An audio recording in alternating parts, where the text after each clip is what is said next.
बिस्मिल्लाहिर्रहमानिर्रहीम। अस्सलातु वस्सलामु अलैका या सय्यदी या रसूलल्लाह व अला आलिका वस्हाबिका या हबीबल्लाह सल्लल्लाहु अला मुहम्मद सल्लल्लाहु अलैहि व आलिहि वसल्लम। अस्सलाम वालेकुम जी, कैसे हैं आप सब? उम्मीद करती हूँ कि आप सब खैरियत से होंगे। मैं भी बिल्कुल ठीक हूँ, अल्लाह का शुक्र। आज आपके साथ इंशाअल्लाह सुब्हानहू व तआला मैं दो मिरेकल स्टोरी सूरह बकरा और इस्तिग़फ़ार के मुतालिक मुशाहिदात आपसे शेयर करूँगी। तो चलिए जी स्टार्ट करते हैं। पहले मुशाहिदा सूरह बकरा के मुतालिक।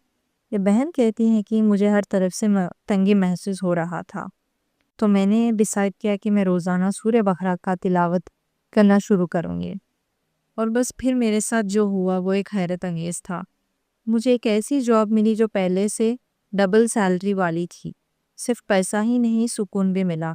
अब सबसे बड़ी हैरानी तब हुई कि मुझे एक अच्छे इंसान, दीनदार इंसान ने मुझे रिश्ता भेजा, ये जानते हुए कि मैं एक तलाक याफ्ता और 2 बच्चों की माँ हूँ। ये सिर्फ एक सूरत का मौज़ा था।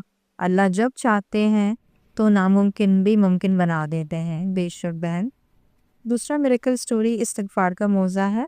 एक और बहन ने ये कहती हैं कि इस्तिग़फ़ार मैंने सिर्फ इसीलिए शुरू किया कि मेरे सारे गुनाह माफ़ हो जाए।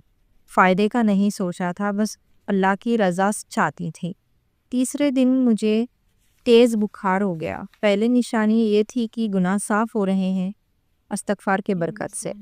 फिर मेरे पुराने सारे हेल्थ इश्यूज़ ठीक होने लगे। जो जज्बाती परेशानियाँ 1 साल से मेरे साथ चल रही थी, सिर्फ 2 हफ़्तों में ही ख़त्म हो गए हैं माशाअल्लाह। और सबसे अजीब बात ये हुआ कि मेरे दुनिया की हर मोहब्बत दिल से निकल गई। अब सिर्फ अल्लाह का ही सुकून मुझे महसूस होता है माशाअल्लाह। तो मैं ये कहती हूँ कि ये 2 कहानियाँ बस एक बात बताती हैं कि अगर हम सच्चे दिल से कुरान और इस्तिग़फ़ार को अपनाएं तो अल्लाह की मदद करीब होती है बेशक। अगर आपको ये वीडियो पसंद आई तो लाइक करें, अपनी थॉट्स कमेंट में शेयर करें। अगर आपके पास भी कोई ऐसी कहानी है तो मुझे ज़रूर बताएं। आप मुझे ईमेल भी कर सकते हैं। आपको स्क्रीन पर मेरी ईमेल दिख रहा होगा, आप उस पर शेयर कर सकते हैं। अल्लाह हम सबको अपनी रहमत और हिफाजत में रखे। दुआ में याद रखिए मुझे। इंशाअल्लाह मिलती हूँ अगले वीडियो में। अस्सलामु अलैकुम वरहमतुल्लाहि वबरकातुहू।